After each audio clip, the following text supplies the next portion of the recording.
Hi అండి, ఎలా ఉన్నారు? నేనైతే చాలా బాగున్నాను. ఈరోజు స్పెషల్ ఏంటంటే కచోరీ చేసాము. ముంబై స్ట్రీట్ ఫుడ్ అండి ఇది. చాలా అంటే చాలా బాగుంటుంది. మా అమ్మగారింటికి వెళ్ళాం దసరాలోని. మ్, మా జస్విని ఏం కావాలో అడుగు చేసి పెడతాను అన్నది మమ్మీ. అయితే నేను మామూలుగా కచోరీ చేయమని అడిగాను. చూ చూద్దాం ప్రాసెస్. బంగాళదుంప ముక్కలు ఇలా బాయిల్ చేసుకోవాలండి. పీల్ ఆఫ్ చేసేసుకోవాలి. చేసుకొని ఒక ఉల్లిపాయ చిన్న చిన్న ముక్కల కింద కట్ చేసుకొని పెట్టుకోవాలి. నెక్స్ట్ గార్లిక్ కూడా చిన్న చిన్న పీసెస్ కట్ చేసుకొని పెట్టుకోవాలి. అలాగా జీలకర్ర, పచ్చెనపప్పు, కొత్తిమీర, కరివేపాకు ఇవన్నీ రెడీ చేసుకున్నాక బంగాళదుంపని స్మాష్ చేసి పెట్టుకోండి.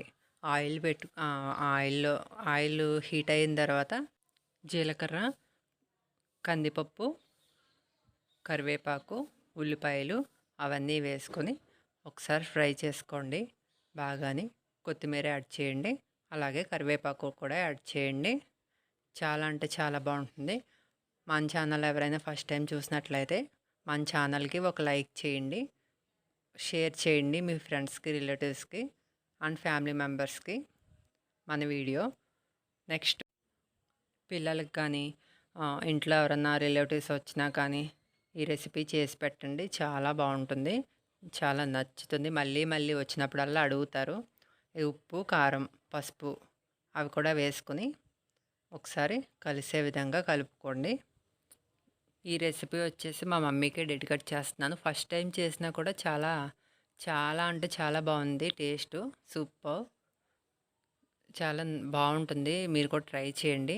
నెక్స్ట్ అయితే ఇందాక బాయిల్ చేసి పెట్టుకున్నాం కదా ఆలు, అది స్మాష్ చేసుకొని దీంట్లో అయితే మిక్స్ చేసేసుకోవాలి. ఇది కచోరీ స్టఫ్ మాట. ఇది లోపల చాలా బాగుంటుంది. మెయిన్ ఏంటంటే స్టఫే మెయిన్ ఇంపార్టెంట్. కచోరీ చేసిన తర్వాత తింటే ఉందండి, సూపర్ అండి. అసలు చాలా బాగుంది. ఎక్కడికి బయటికి వెళ్ళి కచోరీ తినవసరం లేదు, మన ఇంట్లోనే చాలా సింపుల్గా చేసుకోవచ్చు. ఇది మసాలా అండి, అది షాప్లో దొరుకుతుంది. అది వేసారు మసాలా. నెక్స్ట్ స్టవ్ ఆఫ్ చేస్తారు. చపాతీ ముద్దనైతే ఇలా చేసుకున్నారు. కొంచెం చపాతీ తీసుకుని అది ఇలా చేసుకుని ముందే పెట్టేసుకున్నారు మా మమ్మీ. చాలా అంటే చాలా బాగుంది. ఫస్ట్ టైం చేసిన బబ్బబ్బబ్బా సూపర్. చపాతీని చిన్న చిన్న బాల్స్లా చేసుకుని ఇలా మా మమ్మీ చేస్తున్న విధంగా మీరు ఫాలో అవ్వండి.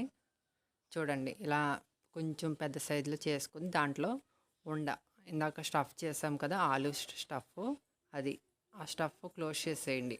ఓపెన్ అవ్వకుండా క్లోజ్ చేసి చాలా జాగ్రత్తగా అలా కొంచెం అప్పడం సైజులో చేసుకుంటే చాలా చాలా అంటే చాలా బాగుంటుంది. ఈ వీడియో మీకు నచ్చినట్లయితే ఏం చేయమని చెప్పాను నేను? లైక్ చేయాలి, షేర్ చేయాలి, సబ్స్క్రైబ్ చేయాలి, పక్కనే ఉన్న బెల్ ఐకాన్ని క్లిక్ చేసేయాలి. చూడండి, అన్నీ వరుసగా ఇలా చేసుకొని పెట్టుకోవాలి. నెక్స్ట్ ఆయిల్ వేడి చేసుకొని, బాగా వేడి చేయకండి, మీడియంగా వేడి చేయండి. ఎందుకంటే పూరి గమ్మునే వేగిపోతుంది కనుక అవసరం లేదు ఎక్కువ వేడి. స్టఫ్ ఎలాగా మనం కుక్ చేసాం కదండి, చూడండి వేగిపోయింది. ఇలా మీడియంలోనే ఉంచి మంట చేసుకోండి. టేస్ట్ అయితే అదిరిపోతుంది. ఎందుకు ఆలస్యం, చూస్తున్నారు కదా, అలా నోట్లో వేసేసుకోండి తీసుకుని. చాలా అంటే చాలా బాగుంటుంది. ఇది అసలు ఈ వంట మిస్ అవ్వద్దు. ఎంత లేట్ అయినా కానీ చేసి పెట్టండి, పిల్లలకి చాలా ఇష్టంగా తింటారు. చాలా బాగుంటుంది. వీడియోకి చిన్న లైక్ వేసుకోండి. చాలా అంటే చాలా బాగుంటుంది. అయిపోయింది, తీసేసుకుందాము. కొంచెం ఉన్నాయి, తీసేసుకుందాం. నెక్స్ట్ చూడండి ఎంత బాగున్నాయో. చూస్తూనే అలా ఉన్నాయంటే తింటే ఇంకెంత బాగుంటాయి. భలే ఉన్నాయి కదా, చాలా అంటే చాలా బాగున్నాయి. మెయిన్ ఏంటంటే స్టఫ్ కుదరాలండి మనకి. స్టఫ్ కుదిరితే ఇంకా అసలు నోట్లో పెట్టుకుంటే కరిగిపోతుంది.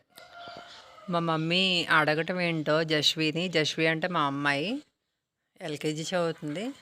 దాన్ని అడగటం ఏంటో నేను సరదాగా కచోరీ చెప్పడం ఏంటో కానీ నిజంగా అయితే చాలా బాగుంది.